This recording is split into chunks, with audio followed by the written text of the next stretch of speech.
Како сведоци на обвинителството и на одбраната во случајот за пожарот во модуларната болница сведочеа две вешти лица од Факултетот за електротехника и информациски технологии.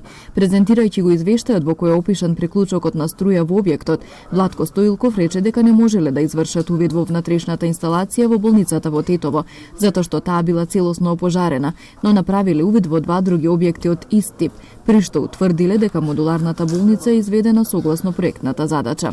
Со ова се согласи и Владимир Димчев. Како сведоци на одбраната, две вработени во клиничката болница, чија смена завршила пред избувнувањето на пожарот, рекоа дека не знаеле дали имало раководител на модуларната болница и дека сменските доктори биле одговорни за смената. Портир немало, на вратата стоело забранет влез за невработени, а противпожарен апарат имало во работната соба.